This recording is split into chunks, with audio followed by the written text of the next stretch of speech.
Starting with the name of Allah, the most gracious and the most merciful. A very warm welcome to all my students who are watching out this video.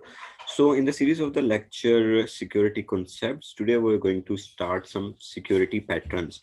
So, security patterns से क्या मुराद है? Security pattern से मुराद बेटा ये है कि हम किस तरह से फिर यूजर्स को आइडेंटिफाई कर सकते हैं, हैकर से बच सकते हैं और ये मेक श्योर कर सकते हैं कि हमारे पास एक ऐसा सिस्टम मौजूद होना चाहिए जिसके ज़रिए अगर हमारे कोई सिस्टम को रिमोटली एक्सेस कर रहा है या फिज़िकली एक्सेस कर रहा है, तो हम ये मेक श्योर कर सकें कि ये सिस्टम सर्टिफाइड है, ऑथेंटिक यूज़र है और ये कोई नुकसान नहीं पहुँचाएगा। सो इस हवाले से जो सबसे पहला सिस्टम हम देखते हैं, वो देखते हैं identity access management system. 3 steps होते हैं बेटा किसी भी यूज़र को वेरीफ़ाई करने के लिए। जैसे मिसाल के तौर पर ये एक सर्वर है और दिस इज़ द सर्वर, ठीक है जी? ये सर्वर है।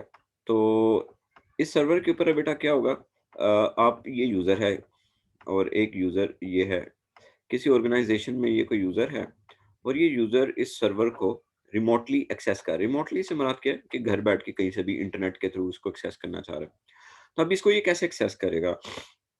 ऑब्वियसली आपके ख़्याल में यही आता होगा कि कोई ये पहले इसको सिस्टम को एक्सेस करेगा किसी एड्रेस के थ्रू, किसी एड्रेस एड्रेस के थ्रू जो है इस सिस्टम को एक्सेस करेगा ब्राउज़र में जाके और फिर उसके बाद जब ये एक्सेस करेगा तो वेरीफ़ाई कैसे करेगा? तो हम कहते हैं कि ये सर्वर, ये सिस्टम जो इस सर्वर को एक्सेस करना चाह रहा है, इसके रिसोर्सेज़ को इस्तेमाल करना चाह रहा है, ये 3 स्टेप्स में एक्चुअली सारा काम होता है।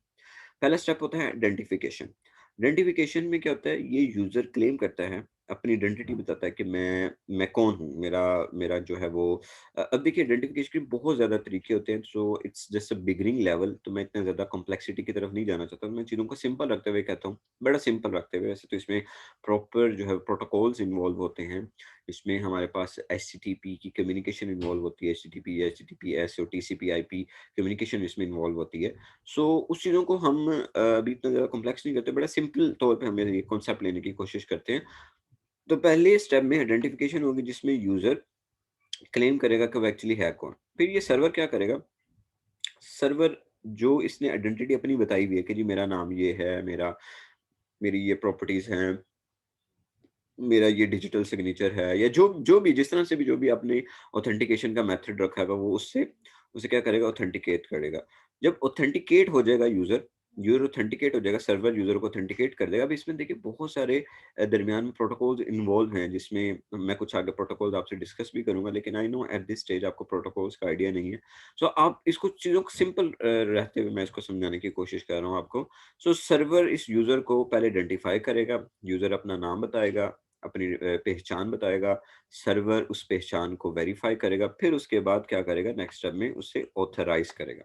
यानी कि उसे ग्रांट करेगा कि ठीक है, तुम मेरे रिसोर्सेज़ को क्या कर सकते हो, यूज़ कर सकते हो। सो ये सारा काम होता है हमारा identity and access management system, यानी कि ऐसा सिस्टम जो आइडेंटिफ़ाई भी करता है ये कौन है और फिर एक्सेस भी देता है। नहीं तो एक्सेस को क्या करता है, डिनाई कर देता है। सो आइडेंटिटी एक्सेस मैनेजमेंट सिस्टम में एक सबसे कॉमन मेथड है आइडेंटिफाई करने का यूजर्स को, वो है सिंगल साइन ऑन। अब सिंगल साइन ऑन वैसे तो मतलब ये पूरी कहानी आपको लिखी हुई नज़र आएगी और ये मैं एक-एक स्टेप करके एक्सप्लेन करूँगा तो आप कन्फ्यूज़ हो जाएँगे और बड़ा कॉम्प्लेक्स होता जाएगा। तो बड़ा सादा लफ्ज़ों में मैं इन चीज़ों को जो है वो एक्सप्लेन करने की कोशिश करता हूँ। गूगल तो माशाल्लाह हर कोई यूज़ करता होगा। तो क्या होता है जी जनाब, जब आप गूगल के ऊपर जाते हैं, ये गूगल के ऊपर हम चले गए, गूगल के ऊपर जाके आप जीमेल को लॉगिन करते हैं। तो जीमेल को आपने लॉगिन किया और लॉगिन करके आपने अपना क्या लिखा जी, आपने अपनी आईडी लिखी और आपने अपना पासवर्ड लिखा, आईडी की और पासवर्ड लिखा। अब जब आप आईडी और पासवर्ड लिख देंगे तो आप क्या करेंगे, आप जैसे ही अपनी आईडी को ईमेल आईडी को खोलेंगे, ईमेल आईडी आपकी खुल गई, तो ऊपर राइट टॉप के ऊपर आपको कुछ ऑप्शंस नज़र आ रहे होंगे, कुछ ऑप्शंस नज़र आ रहे होंगे। आप उसके ऊपर क्लिक करेंगे तो पूरा जो गूगल है एक टैब्स खोल देगा, पूरे टैब खोल देगा। यहाँ पे आपको यूट्यूब का ऑप्शन नज़र आएगा, आपको यहाँ पे गूगल क्लासरूम का ऑप्शन नज़र आएगा, आपको डॉक्यूमेंट्स का ऑप्शन नज़र आएगा, आपको मल्टीपल ऑप्शन यहाँ पे गूगल के नज़र आ रहे होंगे। तो क्या किया आपने, एक मर्तबा सिंगल साइन किया, आपने एक मर्तबा साइन किया और गूगल ने आपको हर जगह एक्सेस दे दी। हर जगह पे उसने आपको एक्सेस दे दी। आप यूट्यूब को अगर ओपन करेंगे, आपने अगर एक मर्तबा गूगल अकाउंट साइन इन कर लिया, तो उसके बाद आप यूट्यूब को खोलें, तो यूट्यूब के ऊपर भी आपका अकाउंट एक्सेस हो जाएगा। आप क्लासरूम को खोलें, वहाँ पे भी आपका वही अकाउंट एक्सेस हो जाएगा। आपको बार-बार एंटर करने की ज़रूरत नहीं पड़ेगी, आपको बार बार अपना लॉगिन आईडी और पासवर्ड एंटर करने की जरूरत नहीं पड़ेगी। तो ये सिंगल साइन ऑन होता है कि एक बार साइन ऑन किया और उसके बाद हर जगह पे गूगल बैक एंड पे खुद ही वेरीफाई करता रहता है कि ठीक है जी, ये वेबसाइट को मैं इस टाइम यूट्यूब को ओपन करना चाह रहा हूँ, तो ये जीमेल की आईडी मैंने एंटर की हुई है, तो ठीक है ये वही यूजर है, ऑथेंटिक है यूजर, आप इससे जो है वो जाने दें। तो यानी कि एक सादे लफ्जों में क्या कि यूजर अपनी एक मरतबा लॉगिन और पासवर्ड एंटर कर देता है, फिर उसके बाद वो इनेबल, वो एप्लीकेशन उसे इनेबल कर देती है कि वो बार बार उससे क्या कर सकता है, एक्सेस कर सकता है, उससे रिलेटेड जितनी एप्लीकेशन है उन एप्लीकेशन को बार बार एक्सेस कर सकता है। तो ये सिंगल साइन ऑन है। इसी तरह से हमारे पास फेडरेटेड आइडेंटिटी मैनेजमेंट सिस्टम होता है। फेडरेटेड आइडेंटिटी मैनेजमेंट सिस्टम में क्या होता है, इसको समझाने के लिए मैं थोड़ा सा आपका टाइम लूंगा। देखिए, मिसाल के तौर पर आप समझें कि ये जो है ना, एक बुक शॉप है। ठीक है जी, ये एक बुक शॉप है, ये बुक शॉप है। अब ये जो बुक शॉप है, इस बुक शॉप के ऊपर आपने कुछ बुक्स रखी हुई हैं, कुछ बुक्स पड़ी हुई हैं। जीसीयू की बुक पड़ी हुई है और यूईटी की बुक्स पड़ी हुई हैं, यूईटी यूनिवर्सिटी की बुक पड़ी हुई हैं, लीड्स की बुक्स पड़ी हुई हैं, ये सारे बुक्स पड़ी हुई हैं। ठीक है जी। और इन तीनों यूनिवर्सिटीज़ ने आपसे कहा हुआ है कि हमारे जब भी स्टूडेंट्स आएँगे ने आपने हमारे स्टूडेंट्स को हमारी बुक्स देनी है। तो लेट्स से एक स्टूडेंट आता है ये, और ये स्टूडेंट कहता है, इस बुक शॉप वाले के पास जाता है और इसे कहता है कि जी मुझे लीड्स की बुक्स दे दें, मुझे लीड्स की आईटी इंफ्रास्ट्रक्चर की बुक दे दें। अब बुक शॉप वालों से, लीड्स वालों ने ये कॉन्ट्रैक्ट किया हुआ है कि आपके पास जब हमारा स्टूडेंट आएगा, तो आपने उनको बुक्स जो है वो फ्री देनी है। अब बुक शॉप वाला पागल तो नहीं है ना, वो ऐसे ही मुँह उठा के बुक जो है हर हर एक बच्चे को दे देगा। कोई भी जाता है, वो चाहे यूईटी का स्टूडेंट हो, अगर जी मैं लीड्स का स्टूडेंट हूँ, तो क्या करना पड़ेगा? बुक शॉप वाला क्या करेगा? बुक शॉप वाला उसकी वेरिफिकेशन करेगा। कैसे वेरिफिकेशन करेगा? देखिए जी, सो बुक शॉप वाला जो है वो सोच में पड़ जाएगा कि अब मैं वेरिफिकेशन कैसे करूँ? तो वेरिफिकेशन करने के लिए क्या करेगा? वो बेटा कॉल करेगा। ठीक है जी? वो कॉल करेगा। वो फ़ोन कॉल करेगा। किसे फ़ोन कॉल करेगा? वो लीड्स में कॉल करेगा, लीड्स यूनिवर्सिटी में कॉल करेगा और पूछेगा कि जी ये एक स्टूडेंट आया है और इस स्टूडेंट का ये नाम है, ये रोल नंबर है स्टूडेंट का, ये रोल नंबर है स्टूडेंट का, तो और ये अपना नाम ये बता रहा है, तो बताएँ क्या मैं, ये बच्चा रियल है या नहीं रियल, मुझे ये बता दें, क्या बच्चा ये रियल है या नहीं रियल, मैं इसे बुक देना चाहता हूँ। तो वो फिर बच्चा क्या कहेगा, वो लीड्स में जो भी फ़ोन उठाएँगे वो उसको वेरीफ़ाई करेंगे, वो कहेंगे कि जी ठीक है, आप ऐसा करें, आप हमारी बात करवा दें इस बच्चे से, हम खुद ही इससे बात कर लेते हैं। तो जब वो इस बच्चे से बात करेंगे, तो वो हो सकता है आपस में कुछ कम्युनिकेशन करें कि अच्छा तुम अगर लीड्स के स्टूडेंट हो तो बताओ तुम्हारा डिपार्टमेंट कौन-सा है, तुम्हारा ये कौन-सा है, ये कौन-सा है, वो वेरीफ़ाई करेगा, लीड्स वाले। तो वेरीफ़ाई करने के बाद वो इसे कहेंगे, इस शॉपकीपर को कहेंगे कि ठीक है आप इसे बुक दे दें। आप इसे जो है वो बुक्स प्रोवाइड कर दें। तो शॉपकीपर कहेगा कि क्या मुझे आप इसकी मज़ीद डिटेल बता सकते हैं? तो लीड्स वाले कहेंगे नहीं, हम आपको इसकी मज़ीद, इस बच्चे की मज़ीद डिटेल नहीं बताएँगे। आप बस इन्हें क्या करें, बुक्स दे दें। अब ये बुक इसे दे देता है, इस बच्चे को, जो ये शॉपकीपर है बुक दे देता है। अब बुक देने के बाद क्या करता है, इसके साथ ना कुछ मज़ीद एक बैच, छोटा-सा बैच भी दे देता है। एक छोटा-सा बैच दे देता है। क्यों दे देता है? वो इसलिए देता है कि अगर यही यूज़र अगली मर्तबा आए तो उसे पहचानने में क्या हो, आसानी हो। अब यहाँ पे 2 बातें बड़ी गौरतलब है। पहली बात ये कि जब लीड्स से इस यूज़र ने पूछा कि ये मेरे पास, जब यूज़र ने, बुक शॉप ने लीड्स फ़ोन करके कहा कि मेरे पास ये यूज़र आया, मैं वेरीफ़ाई करना चाहता हूँ ये रियल है कि नहीं रियल, तो लीड्स वालों ने क्या कहा कि हमारी बात उससे करवाई जाए।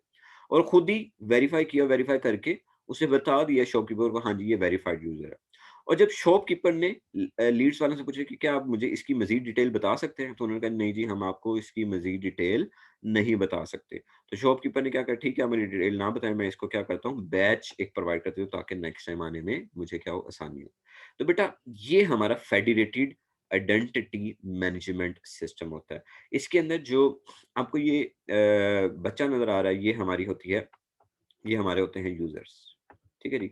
ये हमारे यूज़र्स होते हैं। ये जो आपको मैंने बच्चे की एग्ज़ाम्पल दी है, बुक्स लेने गया था, ये यूज़र्स होते हैं। और ये जो शॉपकीपर है, ये शॉपकीपर होते हैं, हमारे सर्विस प्रोवाइडर होते हैं इसके अंदर। और ये जो वेरिफ़िकेशन, जो लीड्स ने वेरिफ़िकेशन की है, ये हमारे होते हैं आइडेंटिटी प्रोवाइडर होते हैं। सो मिसाल के तौर पर आप ये समझें कि एक वेबसाइट है, कोई कोई वेबसाइट है, उस वेबसाइट के मैं रिसोर्सेज इस्तेमाल करना चाहता हूँ, तो मैं इनके पास जाता हूँ कि मुझे ये रिसोर्सेज इस्तेमाल करने दें। तो ये सर्विस प्रोवाइडर पूछते हैं जी आप अपनी तारुफ कराएँ, कहाँ से? तो मैं कहता हूँ जी मैं जो है वो एक ऑर्गेनाइजेशन से हूँ, लीड से हूँ। सो ये सर्विस प्रोवाइडर क्या करेगा, इसको रीडायरेक्ट कर देगा कि जी ये यूज़र आया है, इसको वेरीफाई करना है, मुझे इसके बारे में डिटेल प्रोवाइड करें। सो ये उससे कम्युनिकेट करेंगे, उसको वेरीफाई करेंगे, वेरीफाई करके इन्हें बता देंगे कि ठीक है जी, ये यूज़र ये है, रियल है, ऑथेंटिक है, आप इसे चीज़ें प्रोवाइड कर दें। और सर्विस प्रोवाइडर उसकी मज़ीद आइडेंटिटी भी नहीं जान पाएगा और वापसी पे वो उसको जो भी चीज़ प्रोवाइड करनी है वो कर सकेगा। सो ये क्यों काम किया जाता है? ये अक्सर उन जगह पे काम किया जाता है, ऐसी वेबसाइट्स के ऊपर काम किया जाता है जिन वेबसाइट्स की एक ऑर्गेनाइज़ेशन ने सब्सक्रिप्शन ली हुई है और वो उसकी सब्सक्रिप्शन को हर यूज़र को सिर्फ़ अपने यूज़र्स को देना चाहते हैं। तो वो सब्सक्रिप्शन वो वेबसाइट कैसे वेरीफ़ाई करे कि ये यूज़र्स हमारे ही हैं या नहीं है? तो इसका मतलब है कि ये एक तो ऑर्गेनाइज़ेशन के अंदर ही इम्प्लीमेंट की जाती है। ठीक है जी? एक ऑर्गेनाइज़ेशन के लिहाज से ये आइडेंटिटी इम्प्लीमेंट तो देखिए ये एक आइडेंटिटी करने का तरीका है ना, जैसे एक ऑर्गेनाइज़ेशन है, तो उस ऑर्गेनाइज़ेशन के कुछ सीक्रेट डाटा है किसी क्लाउड के ऊपर या कहीं किसी जगह के ऊपर सेव पड़ा हुआ है, तो हर कोई तो उसे जाके एक्सेस नहीं ना कर सकता। तो उसके लिए फिर क्या करना पड़ेगा, इस तरह के हमें चेक्स जो हैं वो लगाने पड़ते हैं। सो इसी तरह से बेटा ऑथेंटिकेशन के भी कुछ तरीके हो सकते हैं। आप पासवर्ड के ज़रिए भी ऑथेंटिकेट करवा सकते हैं। आप एटीएम में जाते हैं, तो एटीएम में अपना कार्ड फिज़िकली कार्ड जो है वो एटीएम के अंदर आप इंसर्ट करते हैं, तो वो भी एक तरीका है। उसके साथ पिन कोड लिखते हैं, वो भी एक ऑथेंटिकेशन का तरीका है। फिंगरप्रिंट के ज़रिए ऑथेंटिकेशन और इसके अलावा मल्टी फैक्टर ऑथेंटिकेशन होती है। मल्टी फैक्टर में क्या होता है, जैसे आप अपने गूगल अकाउंट पे लॉगिन करें, तो वो आपको कहता है कि पासवर्ड के अलावा एक और तरीका भी है कि मैं आपके मोबाइल फ़ोन पे कोड भेजूँगा, आप वो भी लिखो, मैं फिर आपको सही तरह से वेरीफ़ाई कर पाऊँगा, तो वो मल्टी फैक्टर ऑथेंटिकेशन होती है। इसी तरह से कुछ हमारे पास लो रोल बेस्ड एक्सेस कंट्रोल होती है। रोल बेस्ड के अंदर हम क्या करते हैं, हम कहते हैं कि जिस मेंबर का जो रोल है जिस मेंबर का जो रोल है उसको उसके मुताबिक जो है ना आप एक्सेस प्रोवाइड कर दो। ठीक है जी, ज़्यादा एक्सेस नहीं प्रोवाइड करनी। मिसाल के तौर पर अगर एक एचआर वाला पर्सन है, तो एचआर वाला क्या कर सकता है? एचआर वाला हमारे डेटाबेस में से सिर्फ़ नाम्स को पढ़ सकता है, रीड कर सकता है। ठीक है जी? सिर्फ़ नाम को क्या कर सकता है? नाम को टेबल्स बने हुए हैं। ठीक है जी? एम्प्लॉयी का टेबल है, इस एम्प्लॉयी के टेबल में जाके सिर्फ़ इनके नाम पढ़ सकता है और एम्प्लॉयी की डिटेल देख सकता है। क्या-क्या देख सकता है? डिटेल में एम्प्लॉयी का कॉन्टैक्ट नंबर देख सकता है और एम्प्लॉयी का इन आउट टाइम देख सकता है एचआर वाला। सो ये कुछ रोल बेस्ड एक्सेस कंट्रोल होती है जिसके अंदर आप परमिशन देते हैं हर एक इंडिविजुअल को ठीक है जी? रोल बेस्ड एक्सेस के अंदर आप परमिशन देते हैं हर एक को उसके रोल के मुताबिक। अब ये जो परमिशन दी जाती है, ये परमिशन ज़रूरी नहीं किसी इंडिविजुअल्स को दी जाए, ठीक है? ज़रूरी नहीं होता कि सिर्फ़ सिंपल किसी एक बंदे को परमिशन दी जाए, उसमें आप ग्रुप्स की शक्ल में कर दें, जैसे एचआर वाला। तो एचआर की टीम के अंदर टोटल 10 लोग हैं, तो एचआर के 10 के 10 लोग ये काम, इस चीज़ को क्या कर सकते हैं, एक्सेस कर सकते हैं। ठीक है जी? तो ये रोल बेस्ड जो है वो एक एक्सेस होती है। इसी तरह से सेग्रीगेशन ऑफ ड्यूटीज़ की बेस के ऊपर आप कुछ लोगों को जो है वो एक्सेस असाइन करते हैं। ठीक है जी? कुछ टास्क जो है वो असाइन करते हैं। किसी एक सिंगल यूज़र के पास जो है वो सिक्योरिटी का कंट्रोल नहीं होता, बल्कि मल्टीपल यूज़र्स के पास जो है वो सिक्योरिटी का कंट्रोल होता है। वो उसी के मुताबिक क्या कर रहे होते हैं, अपनी इन चीज़ों को एक्सेस कर रहे होते हैं। सो ये ड्यूटीज़ के लिहाज से हर जिसकी जितनी ड्यूटी है उसी के लिहाज से उससे जो है different different task different department को आप एक्सेस जो है वो ग्रांट कर देते हैं।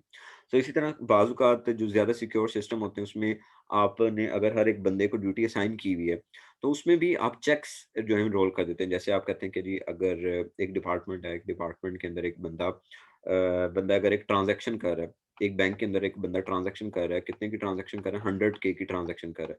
तो ये 100 के की ट्रांज़ैक्शन तब तक नहीं होगी जब तक उस बैंक का मैनेजर ओके ना कर दे, उस बैंक का मैनेजर ओके ना कर दे। तो इस तरह के आप क्या करते हैं, ज़्यादा सिक्योर सिस्टम में आप कोई सुपर यूज़र बना देते हैं, कोई सिस्टम मैनेजर बना देते हैं, कोई सिक्योरिटी मैनेजर बना देते हैं कि जब भी कोई किसी को अलाउ किया जाएगा सिस्टम में इन होने के लिए या कोई ट्रांज़ैक्शन होने के लिए, कोई चीज़ अपलोड करने के लिए, सेंड करने के लिए, कुछ भी करने के लिए, तो आप सुपर यूज़र इस तरह से बना देते हैं। फिर इस तरह से टू मैन कंट्रोल पॉलिसी भी अप्लाई की जा सकती है कि आप 2 सिस्टम मैनेजर्स बना दें जो कि एक चीज़ को अप्रूव करें, ठीक है? 2 बंदों 2 बंदे जब इकट्ठे एक चीज़ को अप्रूव करेंगे तब नहीं होगा। यानी कि एक नहीं होता कि सिंपल एक एडमिन बनाया हुआ, जब एक अगर एक एडमिन के अकाउंट से चीज़ अप्रूव होगी तो हमने अब सब कुछ हो गया। नहीं, 2 बंदे होंगे, एक बंदा अलग से रिव्यू करेगा, एक बंदा अलग से रिव्यू करेगा। तो वो अलग ही दोनों जो है वो अप्रूव करेंगे। इससे सिक्योरिटी जो है वो ज़्यादा इंश्योर होती है। फिर इसी तरह से हम लेयर्ड सिक्योरिटी बेटा इंश्योर करते हैं। हम क्या करते हैं, हम अपने सिस्टम हमारा जो पूरा सिस्टम है इस सिस्टम में जहाँ पे यूज़र ने बाहर से आना है, हम अपने सिस्टम के बाहर एक मेन बड़ी फायरवॉल लगा देते हैं। ठीक है जी? एक बड़ी मेन फायरवॉल फायरवॉल क्या है जी, एक ऐसी डिवाइस है जो कि इंश्योर करती है कि सिंपल अलाउड यूजर्स को होने दिया जाए, यूजर्स का डाटा की ट्रैकिंग रखी जाए कि यूजर्स कौन सी वेबसाइट एक्सेस कर रहे हैं, कहाँ पे जा रहे हैं, कहाँ पे नहीं आ रहे, मलिशियस कोड्स की स्कैनिंग की जाए। सो एक डिवाइस है। तो लेयर सिक्योरिटी ये कहती है कि आप एक बड़ी फायरवॉल ना लगाओ, बल्कि आप क्या करो, हर एक डिपार्टमेंट के अंदर छोटी छोटी फायरवॉल्स लगा दो, डिफरेंट टेक्नोलॉजी उसके ऊपर इम्प्लीमेंट कर दो, डिफरेंट जो न्यू टेक्नोलॉजीज हैं वो उसमें इम्प्लीमेंट कर दो। उसमें फायरवॉल के हर एक के ऊपर अलग-अलग फायरवॉल लगाओ, उसकी डिफरेंट पॉलिसीज़ रखो, ताकि जब हैकर इंट्रूड करने की कोशिश करे, तो वो उसके लिए ये ना हो कि बस मैंने एक बड़े मेन गेट को तोड़ना है, तो मैंने मेन बड़े गेट को तोड़ दिया, तो मैं समझे डाटा जो है वो अंदर एंटर हो गया, और मैं सिंपली जो तौर पे क्या कर सकूँगा, मैं इसको बड़े आसानी से, बड़े आराम से एक्सेस कर लूँगा। सो इस तरह से नहीं होना चाहिए, लेयर्ड सिक्योरिटी होनी चाहिए हर एक लेवल के ऊपर, हर एक लेवल के ऊपर जो है वो सिक्योरिटी कोई ना कोई इंश्योर होनी चाहिए। सो आई होप आपको मेन आइडिया समझ आया होगा कि हम किस तरह से उसको इंश्योर करते हैं और पैटर्न क्या है, तरीकेकार क्या हैं। So if you like this content please give Thums up and thank you.